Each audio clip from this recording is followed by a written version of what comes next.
Hello everyone.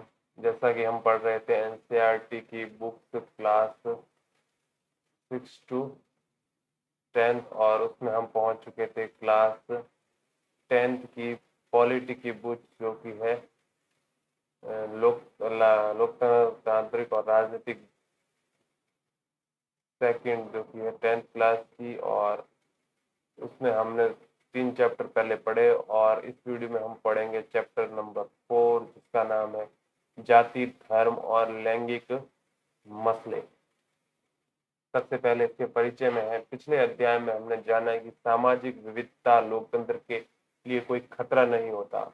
राजनीति में सामाजिक असमानताओं की अभिव्यक्ति कोई असंभव बात नहीं है। कई बार तो यह अभिव्यक्ति लोकतंत्र के लिए लाभ कर भी होती है। इस अध्याय में हम इस विचार को भारत के लोकतंत्र के कामकाज के संदर्भ में परखने की कोशिश करेंगे।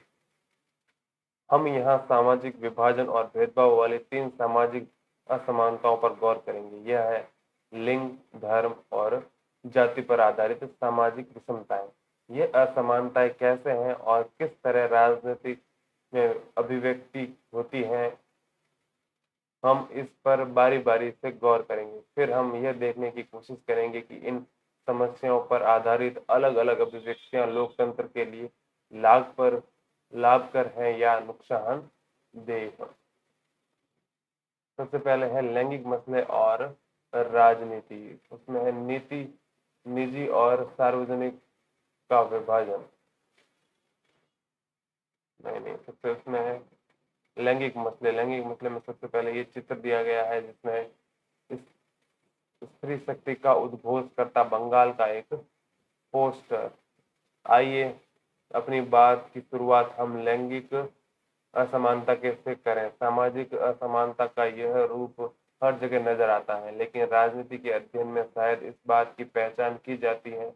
लैंगिक असमानता को स्वाभाविक यह कहे कि प्राकृतिक और अपरिवर्तनीय मान लिया जाता है, लेकिन लैंगिक असमानता का आधार स्त्री और पुरुष की जैविक बनावट नहीं बल्कि इन दोनों के बारे में प्रचलित रूढ़ि छवियां और तयशुदा सामाजिक भूमिकाएं हैं। फिर इसमें है निजी और सार्वजनिक विभाजन। लड़के और लड़कियों के पालन पोषण में के क्रम में यह मान्यता उनके मन में बैठा दी जाती है कि औरतों की मुख्य जिम्मेदारी गृह गृहस्थी चलाने और बच्चों का पालन पोषण करने की है। यह चीज अधिकतर परिवारों के श्रम के लैंगिक विभाजन से झलकती हैं। औरतें घर के अंदर का सारा काम काज जैसे खाना बनाना, सफाई करना, कपड़े धोना और बच्चों की देखरेख करना आदि करती हैं, जबकि मर्द घर के बाहर का काम करते हैं। ऐसा नहीं है कि मर्द ये सारे काम नहीं कर सकते। दरअसल वे सोचते हैं कि ऐसा कामों को करना औरतों के जिम्मे है, पर जब सिलाई कटाई के से लेकर इन्हीं सारे कामों के लिए पैसे मिलने हैं तो मर्द खुशी खुशी यही काम घर के बाहर करते हैं। अधिकांश दर्जी या होटल के रसोइये पुरुष होते हैं। इसी प्रकार औरतें घर के बाहर का काम न करती हो ऐसा भी नहीं है। गाँवों में स्त्रियां पानी और जलावन जुटाने के लिए से लेकर खेत के खटने तक का काम करती है। शहरों में भी यह हम देखते हैं कि कोई गरीब स्त्री किसी मध्यम वर्गीय परिवार में नौकरानी का काम कर रही है और मध्यम वर्गीय स्त्री काम करने के लिए दफ्तर जा रही है। सच्चाई ये है कि अधिकतर महिलाएं अपने घरेलू काम के अतिरिक्त अपनी आमदनी के लिए कुछ न कुछ काम करती हैं, लेकिन इनके काम को ज्यादा मूल्यवान नहीं माना जाता और इन्हें दिन रात काम करने करके भी उसका श्रेय नहीं मिलता। श्रम के इस तरह के विभाजन का नतीजा यह हुआ कि औरतों को घर की चार दीवारी में सिमट कर रह गई और बाहर का सार्वजनिक जीवन पुरुषों के कब्जे में आ गया। पुरुष जाति की आबादी में औरतों का हिस्सा आधा है, पर सार्वजनिक जीवन में खासकर राजनीति में उनका भूमिका नगण्य है। ये बात अधिकतर समाजों पर लागू होती है। सबसे पहले सिर्फ पुरुषों को ही सार्वजनिक मामलों में भागीदारी करके वोट देने या सार्वजनिक पदों के लिए चुनाव लड़ने की अनुमति थी। धीरे धीरे राजनीति में लैंगिक मुद्दे उभरे। दुनिया के अलग अलग हिस्सों में औरतों के अपने संगठन बनाए और बराबरी के अधिकार हासिल करने के लिए आंदोलन किए। विभिन्न देशों के महिलाओं को वोट का अधिकार प्राप्त प्रदान करने के लिए आंदोलन हुए। इन आंदोलनों में महिलाओं के राजनीतिक और वैधानिक दर्जे को ऊंचे उठाने और उनके लिए शिक्षा तथा रोजगार के अवसर बढ़ाने की मांग की गई। मूलगामी बदलाव की मांग करने वाले महिला आंदोलनों ने तो औरतों के व्यक्तिगत और पारिवारिक जीवन में भी बराबरी की मांग उठाई। इन आंदोलनों को नारीवादी आंदोलन कहा जाता है। लैंगिक विभाजन भी राजनीतिक अभिव्यक्ति और इस सवाल पर राजनीति एक गोलबंदी के सार्वजनिक जीवन में औरत की भूमिका को बढ़ाने में मदद की है। आज हम वैज्ञानिक, डॉक्टर, इंजीनियर, प्रबंध, कॉलेज और विश्वविद्यालय शिक्षा जैसे पेशों में बहुत सी औरतों को पाते हैं, जबकि हमने इन कामों को महिलाओं के लायक नहीं माना था। दुनिया में कुछ हिस्सों जैसे स्वीडन, नॉर्वे, फिनलैंड जैसे स्कैंडिनेवियन वही देशों में सार्वजनिक जीवन में महिलाओं की भागीदारी का स्तर काफी ऊंचा है। ये है कुछ खुद से करने लायक गतिविधियां जो कि आप चाहें तो इनमें कर सकते हैं। हम चलते हैं मुख्य मेन चैप्टर की तरफ, जिसमें है हमारे देश की आजादी के बाद से महिलाओं की स्थिति में कुछ सुधार हुआ है, पर वे अभी भी पुरुषों से काफी पीछे हैं। हमारा समाज अभी भी पितृ प्रधान है। औरतों के साथ अभी भी कई तरह के भेदभाव होते हैं, उनका दमन होता है। महिलाओं में साक्षरता की दर अब भी मात्र 54% है, जबकि पुरुषों में 76% है। इसी प्रकार स्कूल पास करने वाली लड़कियों की एक सीमित संख्या ही उच्च शिक्षा की ओर कदम बढ़ा पाती है। जब हम स्कूली परीक्षाओं के परिणाम पर गौर करते हैं तो देखते हैं कि कई जगह लड़कियों ने बाजी मार ली है और कई जगह उनका प्रदर्शन लड़कों से बेहतर नहीं तो कमतर भी नहीं है, लेकिन आगे की पढ़ाई के दरवाजे उनके लिए बंद हो जाते हैं, क्योंकि माँ बाप अपने संसाधनों को लड़कों लड़की दोनों पर बराबर खर्च करने की जगह लड़कों पर ज्यादा खर्च करना पसंद करते हैं। इस स्थिति के चलते अब भी ऊंची तनख्वाह वाले और ऊंचे पदों पर पहुंचने वाली महिलाओं की संख्या बहुत ही कम है। भारत में औसतन एक स्त्री एक पुरुष की तुलना में रोजाना 1 घंटा ज्यादा काम करती है, पर उसको ज्यादातर काम के लिए पैसे नहीं मिलते, इसलिए अक्सर उसके काम को मूल्यवान नहीं माना जाता।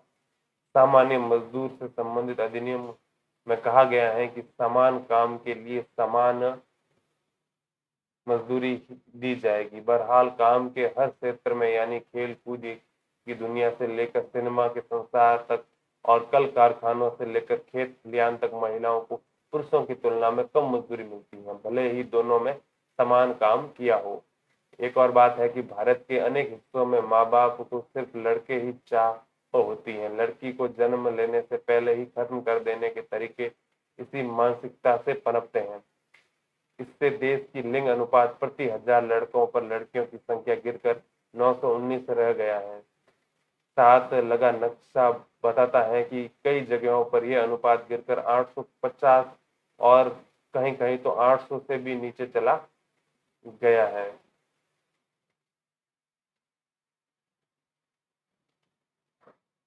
ये है नक्शा जिसमें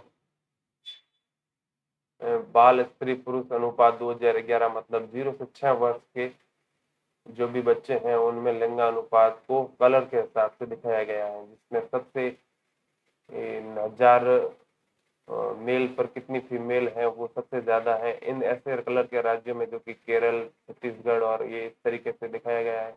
उसके बाद ये घटते घटते घटते 875 से भी कम है, जो इस तरीके से लाइट येलो कलर में दिखाया गया है, जो कि ये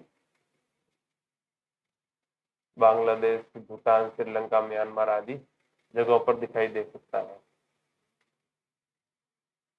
महिलाओं के उत्पीड़न, शोषण और उन पर होने वाली हिंसा की खबरें हमें रोज पढ़ने को मिलती हैं। शहरी इलाके तो महिलाओं के लिए खास तौर से असुरक्षित हैं। वे अपने घरों में भी सुरक्षित नहीं है, क्योंकि वहां भी उन्हें मारपीट तथा अनेक तरह की घरेलू हिंसा झेलनी पड़ती है। फिर है विश्व के विभिन्न क्षेत्रों में राष्ट्रीय सदस्यों में महिलाओं की संख्या का अनुपात। तो ये है नॉर्डिक देश, ये है अमेरिकी और उत्तरी और दक्षिणी अमेरिका में, यूरोप, सहारा मरुस्थल, एशिया, पैसिफिक, अरब मुल्क, भारत। तो ये राष्ट्रीय संसदों में महिलाओं की संख्या के प्रतिशत को दिखाता है, और विश्व का औसत देखें तो वो है 24%।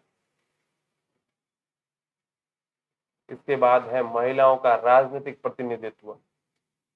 ये कोई छुपी हुई बात नहीं है कि औरतों की भलाई या इसके साथ समान व्यवहार वाले मुद्दों पर पर्याप्त ध्यान नहीं दिया जाता। इसी के चलते विभिन्न नारीवाद समूह और महिला आंदोलन इस निष्कर्ष पर पहुंचे कि जब तक औरतों का सत्ता पर नियंत्रण नहीं होता, तब तक इस समस्या का निपटारा नहीं हो सकता। इस लक्ष्य को हासिल करने के लिए एक तरीका है कि जनता द्वारा चुने हुए प्रतिनिधियों में महिलाओं की हिस्सेदारी बढ़ाई जाए। भारत की विधायिका में महिला प्रतिनिधियों का अनुपात बहुत ही कम है। जैसे लोकसभा में महिलाओं सांसदों की संख्या पहली बार 2019 में ही 14.36% पहुंच सकी है। राज्यों में विधानसभाओं में उनका प्रतिशत 5% से भी कम है। इस मामले में भारत का नंबर दुनिया के देशों में काफी नीचे है। भारत इस मामले में अफ्रीका और लातिन अमेरिका के कई विकासशील देशों से भी पीछे हैं। कभी कभार कोई महिला प्रधानमंत्री या मुख्यमंत्री की कुर्सी तक आ गई है, पर मंत्रिमंडलों में पुरुषों का वर्चस्व रहा है।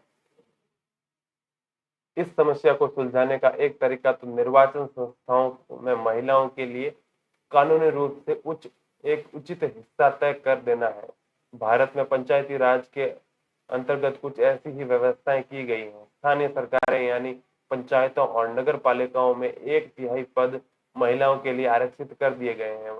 आज भारत में ग्रामीण और शहरी स्थानीय निकायों में निर्वाचित महिलाओं की संख्या 10 लाख से ज्यादा है।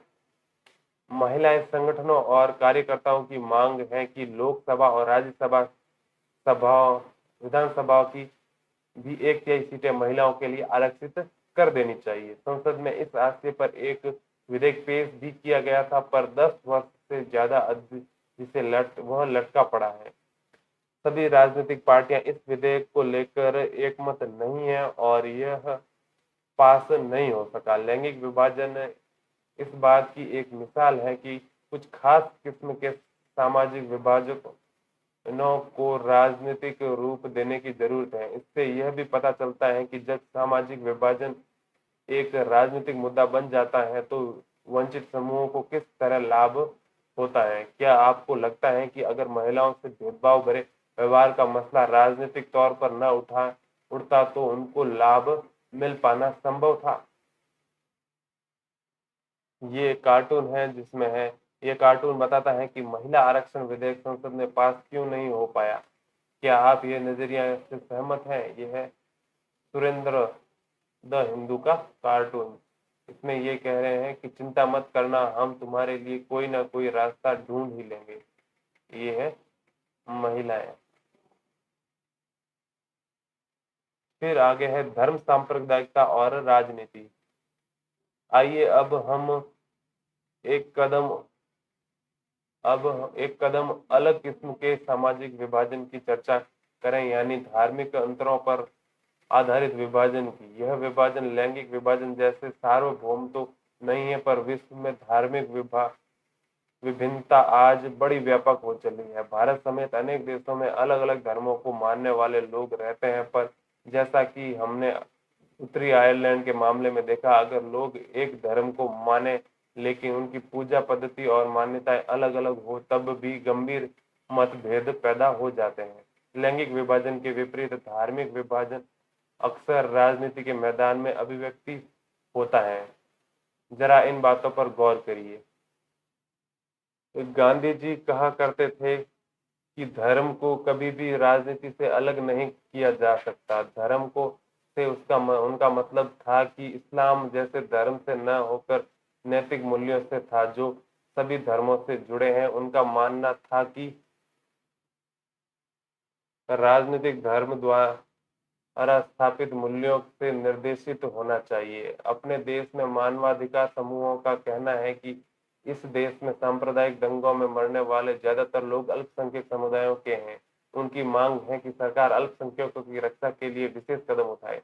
महिला आंदोलनों का कहना है कि सभी धर्मों में वर्णित पारिवारिक कानून महिलाओं से भेदभाव करते हैं। इस आंदोलन की मांग है कि सरकार को इन कानूनों को समतामूलक बनाने के लिए उनके बदलाव करने चाहिए। ये सभी मामले धर्म और राजनीति से जुड़े हैं, पर ये बहुत गलत या खतरनाक भी नहीं लगते। विभिन्न धर्मों से निकले विचार, आदर्श और मूल्य राजनीति की एक भूमिका निभा सकते हैं। लोगों को ये एक धार्मिक समुदाय के तौर पर अपनी जरूरतों, हितों और मांगों की राजनीति उठाने का अधिकार होना चाहिए। जो लोग राजनीतिक सत्ता में हो, उन्हें धर्म के कामकाज पर नजर रखनी चाहिए, और अगर वह किसी के साथ भेदभाव करता है या किसी के दमन में सहयोगी की भूमिका निभाता है तो उसे रोकना चाहिए।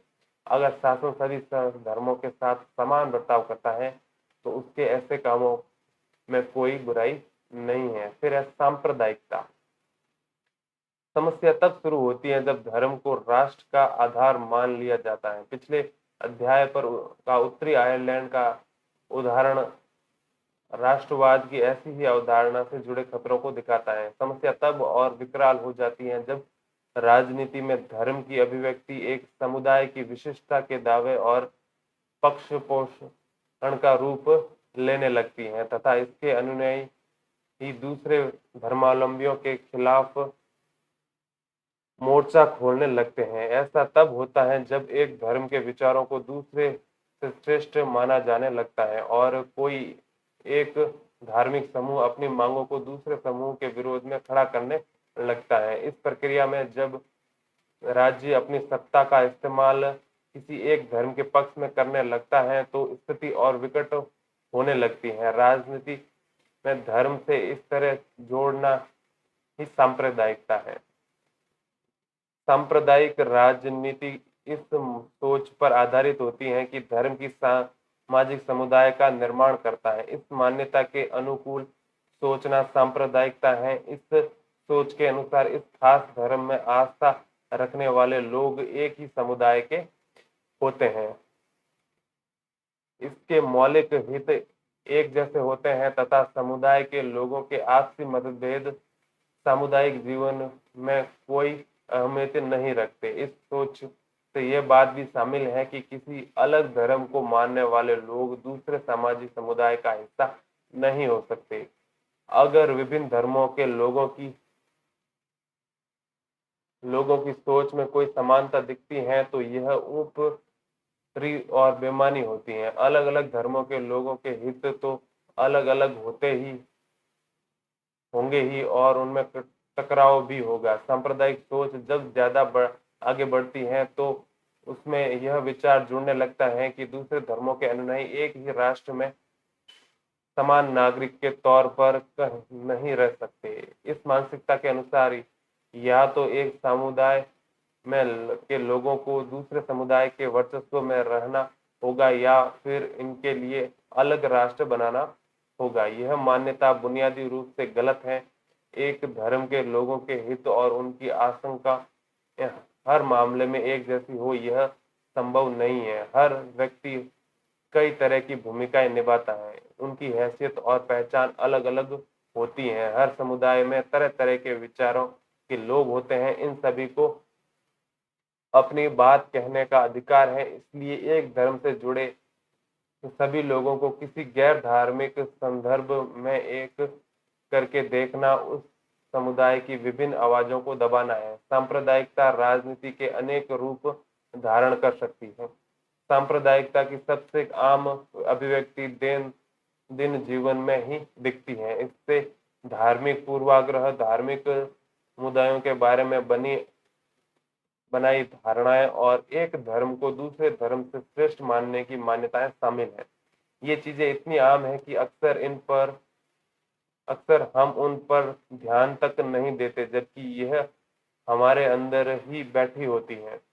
सांप्रदायिक सोच अक्सर अपने धार्मिक समुदाय का राजनीतिक प्रभुत्व स्थापित करने के फिराक में रहती है। जो लोग बहुसंख्यक समुदाय के होते हैं उनकी यह कोशिश बहुसंख्यकवाद का रूप ले लेती है। जो अल्पसंख्यक समुदाय के होते हैं उनमें यह विश्वास अलग राजनीतिक इकाई बनाने की इच्छा का रूप ले लेता है। सांप्रदायिक आधार पर राजनीतिक गोलबंदी सांप्रदायिक का दूसरा रूप है। इसमें धर्म के हित प्रतीकों, धर्मगुरुओं, भावनात्मक अपील और अपने ही लोगों के मन में डर बैठाने जैसे तरीकों का उपयोग बहुत आम है। चुनावी राजनीति में एक धर्म के मतदाताओं की भावनाओं हो या हितों की बात उठाने जैसे तरीके अक्सर अपनाए जाते हैं। कई बार सांप्रदायिकता सबसे एक गंदा रूप लेकर सांप्रदाय के आधार आधार पर हिंसा, दंगा और नरसंहार कराती है। विभाजन के समय भारत और पाकिस्तान में भयावह सांप्रदायिक दंगे हुए थे। आजादी के बाद भी बड़े पैमाने पर सांप्रदायिक हिंसा हुई है। फिर है धर्मनिरपेक्ष शासन। सांप्रदायिकता हमारे देश के लोकतंत्र के लिए बड़ी चुनौती है। हमारे संविधान निर्माता इस चुनौती के प्रति सचेत थे। इसी कारण उन्होंने धर्म निरपेक्ष शासन का मॉडल चुना और इसी आधार पर संविधान के अनेक प्रावधान किए गए, उनके बारे में हम पिछले साल पढ़ चुके हैं। फिर है इसमें भारतीय राज्य ने किसी भी धर्म को राजनीतिक धर्म, राजकीय धर्म के रूप में अंगीकृत नहीं किया। श्रीलंका में बौद्ध धर्म, पाकिस्तान में इस्लाम और इंग्लैंड में ईसाई धर्म का जो दर्जा रहा है, उसके विपरीत भारत का संविधान किसी धर्म को विशेष दर्जा नहीं देता। संविधान सभी नागरिकों को, समुदायों को किसी भी धर्म का पालन करने और प्रचार करने की आजादी देता है। संविधान धर्म को के आधार पर किसी किए जाने वाले किसी तरह के भेदभाव को अवैधानिक घोषित करता है। इसके साथ ही संविधान धार्मिक समुदायों के समानता सुनिश्चित करने के लिए शासन को धार्मिक मामलों में दखल देने का अधिकार देता है, जैसे यह छुआछूत की इजाजत नहीं देता। इस हिसाब से देखें तो धर्मनिरपेक्षता कुछ पार्टियों या व्यक्तियों का एक विचारधारा भर नहीं है, यह विचार हमारे संविधान की बुनियाद है। सांप्रदायिकता भारत में सिर्फ कुछ लोगों के लिए ही खतरा नहीं है, यह भारत की बुनियादी अवधारणा के लिए एक चुनौती है, एक खतरा है।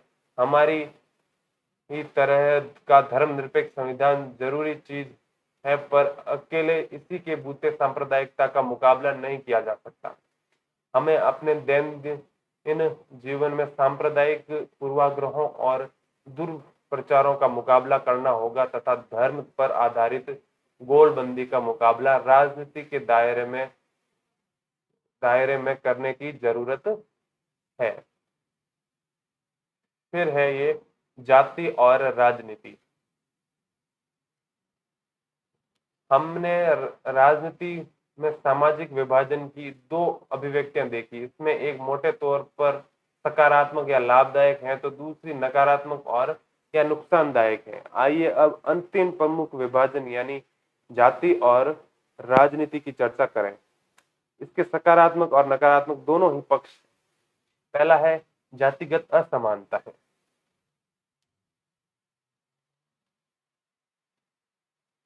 लिंग और धर्म पर आधारित विभाजन तो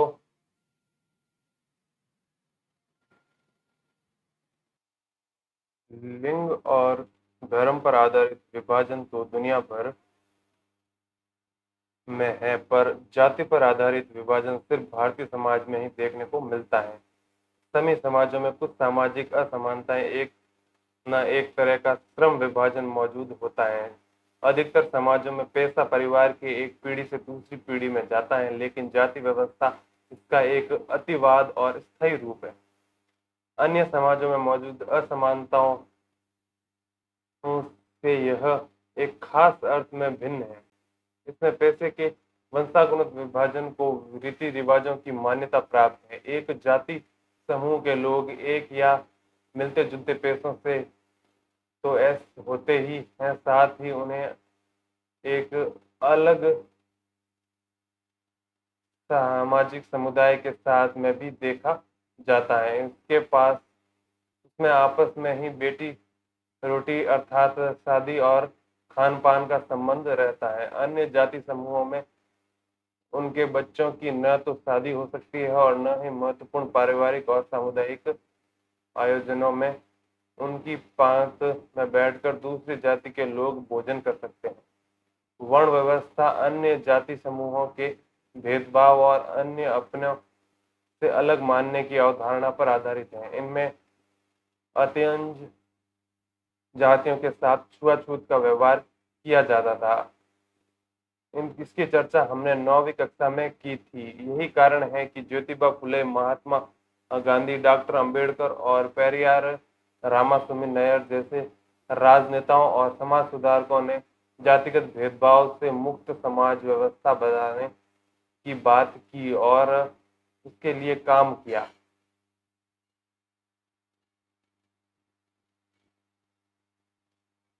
भारत की सामाजिक और आर्थिक विविधता के बारे में चर्चा करें तो जनगणना के प्रत्येक 10 साल बाद सभी नागरिकों के धर्म को भी दर्ज किया जाता है। जनगणना विभाग में आदमी घर घर जाकर लोगों के उनके बारे में सूचना जुटाते हैं। धर्म समेत सभी बातों के बारे में लोग जो कुछ बताते हैं ठीक वैसा ही फॉर्म में दर्ज किया जाता है। अगर कोई कहता है कि वह नास्तिक है या किसी धर्म को नहीं मानता तो फॉर्म में भी इसे वैसे ही दर्ज किया जाता है। इस कारण देश में विभिन्न धर्मों को मानने वाले लोगों की संख्या, उनके अनुपात में आए किसी बदलाव के बारे में हमारे पास विश्वसनीय सूचनाएं हैं। नीचे दिए गए पाई चार्ट से देश के 6 प्रमुख धार्मिक समुदाय की आबादी के अनुपात का पता चलता है।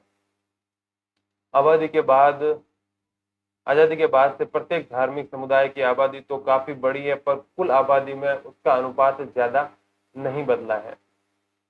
प्रतिशत के हिसाब से देखें तो 1961 के बाद से हिंदू, जैन और ईसाई समुदाय का हिस्सा मामूली रूप से घटा है, जबकि मुसलमान, सिख और बौद्धों का हिस्सा मामूली रूप से बढ़ा है। एक आम लेकिन भ्रांति धारणा यह है कि देश की आबादी में मुसलमानों का प्रतिशत इतना बढ़ जाएगा कि दूसरे धार्मिक समुदाय इससे पीछे हो जाएंगे। प्रधानमंत्री द्वारा नियुक्त उच्च स्तरीय समिति, इसे 70 समिति के नाम से जाना जाता है, कि आकलन से स्पष्ट होता है कि मुस्लिम आबादी का अनुपात थोड़ा जरूर बढ़ेगा, लेकिन अगले 50 वर्षों में भी यह बढ़वार 3 से 4% तक ही रहेगी। इससे साबित होता है कि एक व्यापक फलक पर विभिन्न धार्मिक समुदायों के अनुपात में कोई बड़ा उलटफेर नहीं होने वाला। यही बात प्रमुख जाति समूहों पर भी लागू होती है। जनगणना में सिर्फ 2 विशिष्ट समूहों, अनुसूचित जाति और अनुसूचित जनजाति की गिनती अलग से दर्ज की जाती है। इन दोनों बड़े समुदायों में ऐसी सैकड़ों जाति और आदिवासी समूह शामिल हैं जिनके नाम सरकारी अनुसूची में दर्ज हैं। इसी के चलते इसके नाम के साथ अनुसूचित शब्द लगाया गया है। अनुसूचित जातियों में जिन्हें आमतौर पर दलित कहा जाता है, सामान्यतः वे हिंदू जातियां आती हैं जिन्हें हिंदू सामाजिक व्यवस्था में अछूत माना जाता था। इन जातियों के साथ भेदभाव किया जाता था और उन्हें तिरस्कार की दृष्टि से देखा जाता था। अनुसूचित जनजातियों में जिन्हें आमतौर पर आदिवासी कहा जाता है, वे समुदाय शामिल हैं जो अमूमन पहाड़ियों और जंगली इलाकों में रहते हैं, और जिनका बाकी समाज से ज्यादा मेल जोल नहीं था। 2011 में देश की आबादी में अनुसूचित जातियों का हिस्सा 16.6% और अनुसूचित जनजातियों का हिस्सा 8.6% था। जनगणना में अभी तक अन्य पिछड़ी जातियों की गिनती नहीं की जाती। की चर्चा हमने 9वीं कक्षा में की थी। पूरे देश के में इनकी आबादी कितनी है, इस बात को लेकर कोई एक स्पष्ट अनुमान नहीं है। राष्ट्रीय नमूना सर्वेक्षण 2004-5 का अनुमान है कि इसकी आबादी करीब 41% है। इस प्रकार मुल्क की आबादी में अनुसूचित जातियां, अनुसूचित जनजातियों और अन्य पिछड़ी जातियों का हिस्सा लगभग 2/3 तथा हिंदुओं की आबादी का लगभग 3/4 है। ये है एक चित्र जिसमें भारत के विभिन्न धार्मिक समुदायों की आबादी 2011 के हिसाब से चित्रात्मक रूप से दर्शाई गई है, जिसमें है ये है हिंदू, जिसमें है ये मुस्लिम और ये है अन्य, जिसमें है ये है ईसाई, ये है सिख और ये है अन्य में जिसमें है बौद्ध, जैन और अन्य धर्म जो कि शामिल है। और इसमें आगे बढ़े तो उसमें आता है इन महापुरुषों के प्रयासों और आर्थिक बदलाव के चलते आधुनिक भारत में जाति की संरचना और जाति व्यवस्था में भारी बदलाव आया है। आर्थिक विकास, शहरीकरण, साक्षरता और शिक्षा के विकास, पेशा चुनने की आजादी और गांवों में जमींदार व्यवस्था के कमजोर पड़ने की जाति व्यवस्था के पुराने स्वरूप और वर्ण व्यवस्था पर टिकी मानसिकता में बदलाव आ रहा है। शहरी इलाकों में तो अब ज्यादातर इस बात का कोई हिसाब नहीं रखा जाता कि ट्रेन या बस में आपके साथ कौन बैठा है, और या रेस्टोरेंट में आपकी मेज पर बैठकर खाना खा रहे आदमी की जाति क्या है। संविधान में किसी भी तरह के जातिवाद भेदभाव का निषेध किया गया है। संविधान में जाति व्यवस्था में पैदा हुए अन्याय को समाप्त करने वाली नीतियों का आधार तय किया है। अगर 100 साल पहले का कोई व्यक्ति एक बार फिर भारत लौटकर आए तो यहाँ हुए बदलावों को देखकर हैरान रह जाएगा। बहरहाल समकालीन भारत में जाति प्रथा विदा नहीं हुई है। जाति व्यवस्था के कुछ पुराने पहलू अभी भी बरकरार है। अभी भी ज्यादातर लोग अपनी जाति या कबीले में ही शादी करते हैं। स्पष्ट संवैधानिक प्रावधान के बावजूद छुआछूत की प्रथा अभी भी पूरी तरह समाप्त नहीं हुई है। जाति व्यवस्था के अंतर्गत सदियों से कुछ समूहों के लाभ की स्थिति में तो कुछ समूहों को दबाकर रखा गया है। इसका प्रभाव सदियों बाद आज तक नजर आता है। जिन जातियों में पहले से पढ़ाई लिखाई का चलन मौजूद था और जिनका जिनकी शिक्षा पर पकड़ थी, आधुनिक शिक्षा व्यवस्था में भी उन्हीं का बोलबाला है। जिन जातियों को पहले शिक्षा से वंचित रखा जाता था, उनके सदस्य अभी भी स्वाभाविक तौर पर पिछड़े हुए हैं। यही कारण है कि शहरी मध्यम वर्ग में अगड़ी जाति के लोगों का अनुपात असामान्य रूप से काफी ज्यादा है। जाति और आर्थिक हैसियत में भी काफी निकट का संबंध है। जातिगत असमानताएं शीर्षक बॉक्स में देखें। राजनीति में जाति, सांप्रदायिकता की तरह जातिवाद भी एक मान्यता पर आधारित है कि जाति की सामाजिक समुदाय के गठन का एकमात्र आधार है। इस चिंतन पद्धति के अनुसार एक जाति के लोग एक स्वाभाविक सामाजिक समुदाय का निर्माण करते हैं और उनके हित एक जैसे होते हैं तथा दूसरी जाति के लोग से उनके हितों का कोई मेल नहीं होता। जैसा कि हमने सांप्रदायिकता के मामले में देखा कि यह मान्यता हमारे अनुभव से स्पष्ट नहीं होती। हमारे अनुभव बताते हैं कि जाति हमारे जीवन का एक पहलू जरूर है, लेकिन यही एकमात्र या सबसे ज्यादा महत्वपूर्ण पहलू नहीं है। राजनीति में जाति अनेक रूप ले सकती है। जब पार्टियां चुनाव के लिए उम्मीदवारों के नाम तय करती हैं तो चुनाव क्षेत्रों के मतदाताओं की जाति का हिसाब ध्यान से में रखती हैं ताकि उन्हें चुनाव जीतने के लिए जरूरी वोट मिल जाए। जब सरकार का गठन किया जाता है तो राजनीतिक दल इस बात का ध्यान रखते हैं कि उनमें विभिन्न जातियों और कबीलों के लोगों को उचित जगह दी जाए। फिर है जातिगत असमानता। आर्थिक असमानता का एक महत्वपूर्ण आधार जाति भी है, क्योंकि इसमें विभिन्न संसाधनों तक लोगों की पहुंच निर्धारित होती है। उदाहरण के लिए पहले अछूत कही जाने वाली जातियों के लोगों को जमीन रखने का अधिकार नहीं था, जबकि कथित द्विज जातियों को ही शिक्षा पाने का अधिकार था। आज जाति पर आधारित इस कीमत की औपचारिक और प्रकट असमानताओं को गैर कानूनी हो गई है, पर सदियों से जिस व्यवस्था ने कुछ समूहों को लाभ या घाटे की स्थिति में बनाए रखा है, उनका संचित असर अभी भी महसूस किया जा सकता है। इतना ही नहीं, इस बीच नई तरह की असमानताएं भी उभरी हैं।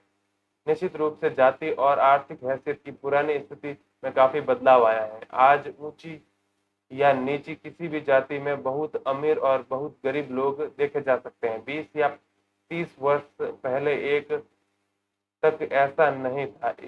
तब सबसे नीची जातियों में कोई अमीर आदमी बमुश्किल ही ढूंढे मिलता था, पर जैसा कि राष्ट्रीय नमूना सर्वेक्षण में स्पष्ट है, जाति आज भी जाति आर्थिक हैसियत के निर्धारण में बहुत महत्वपूर्ण भूमिका निभाती है। औसत आर्थिक हैसियत, जिसे मासिक खर्च जैसे हिसाबों में से मापा जाता है, अभी भी वर्ण व्यवस्था के साथ गहरा संबंध दर्शाती है। यानी उच्च जाति के लोगों की आर्थिक स्थिति सबसे अच्छी है, दलित तथा आदिवासियों की आर्थिक स्थिति सबसे खराब है, जबकि पिछड़ी जातियां बीच की स्थिति में है। हर जाति में गरीब लोग हैं, पर भारी दरिद्रता में। सरकारी गरीबी रेखा के नीचे जीवन बसर करने वालों में ज्यादा बड़ी संख्या में सबसे निचली जातियों के लोगों की है। ऊंची जातियों में गरीबी का प्रतिशत सबसे कम है। इस मामले में भी पिछड़ी जातियों के लोग बीच की स्थिति में हैं। ये है कुछ आंकड़े जिसमें है गरीबी रेखा के नीचे जीवन बसर करने वालों का प्रतिशत अनुपात 1999 और 2000 के बीच का। ये जाति और समुदाय दिए गए हैं, उनका ग्रामीण में कितना प्रतिशत है और शहरी में कितना प्रतिशत है।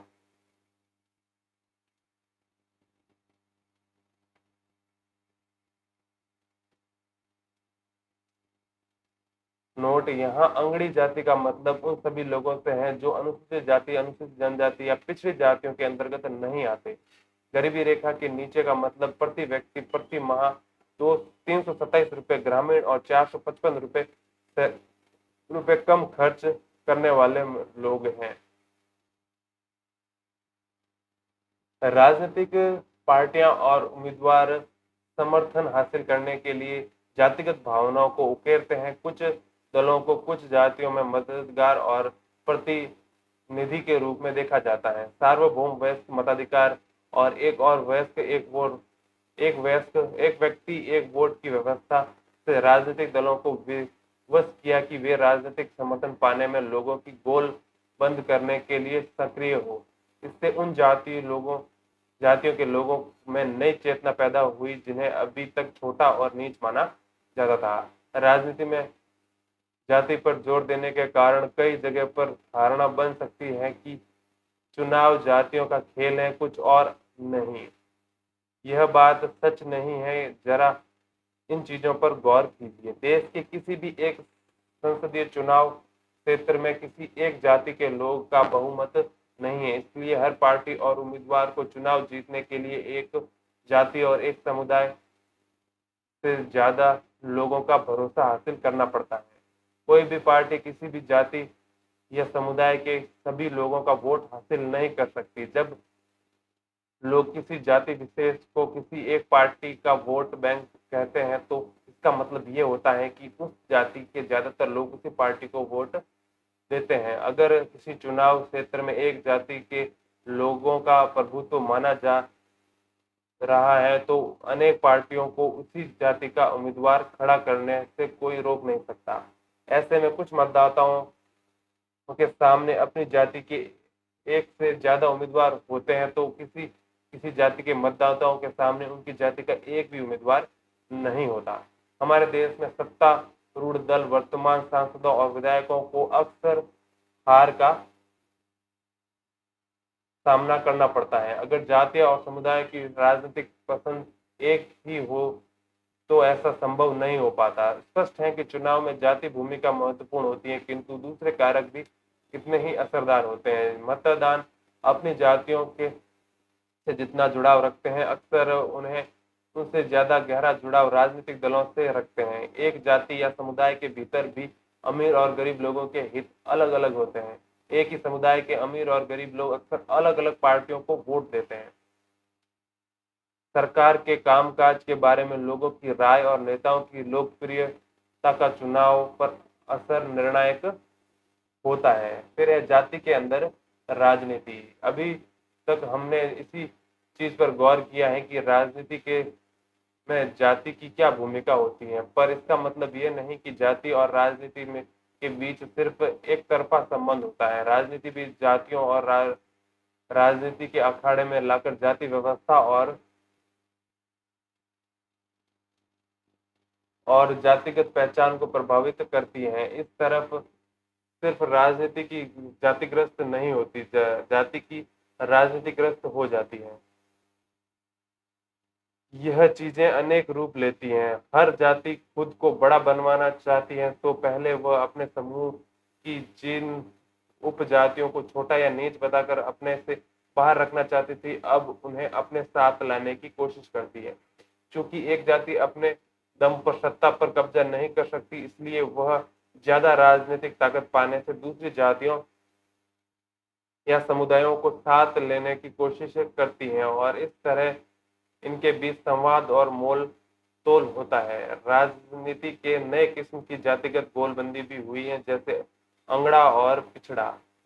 इस प्रकार की जाति राजनीति में कई तरह की भूमिकाएं निभाती हैं और एक तरह से यही चीजें दुनिया भर की राजनीति में चलती हैं। दुनिया भर की राजनीतिक पार्टियां वोट के पाने के लिए सामाजिक समूहों और समुदायों को गोल बंद करने का प्रयास करती हैं। कुछ खास स्थितियों में राजनीति में जातिगत विभिन्नताएं और असमानताएं वंचित और कमजोर समुदायों के लिए अपनी बातें आगे बढ़ाने और सत्ता में अपनी हिस्सेदारी मांगने की गुंजाइश भी पैदा करती हैं। इस अर्थ में जातिगत राजनीति के दलित और पिछड़ी जातियों के लोगों के लिए सत्ता तक पहुंचने तथा निर्णय प्रक्रिया से बेहतर ढंग से प्रभावित करने की स्थिति पैदा की है। अनेक पार्टियां और गैर राजनीतिक संगठन खास जातियों के खिलाफ भेदभाव समाप्त करने, उनके साथ ज्यादा सम्मानजनक व्यवहार करने, उनके लिए जमीन जायदाद और अवसर उपलब्ध कराने की मांग को लेकर आंदोलन करते रहे हैं। पर इसके साथ ही यह भी सच है कि सिर्फ जाति पर जोर देना नुकसानदेह हो सकता है। जैसा कि धर्म के मसले में स्पष्ट होता है कि सिर्फ जातिगत पहचान पर आधारित राजनीति लोकतंत्र के लिए शुभ नहीं है। इससे अक्सर गरीबी, विकास, भ्रष्टाचार जैसे ज्यादा बड़े मुद्दों से लोगों का ध्यान भी भटकता है। कई बार जातिवाद तनाव, टकराव और हिंसा को भी बढ़ावा देता है। इसी के साथ ये चैप्टर भी यहीं समाप्त होता है। मिलते हैं नेक्स्ट वीडियो में इस बुक के नेक्स्ट चैप्टर के साथ। तब तक के लिए धन्यवाद। Thank you.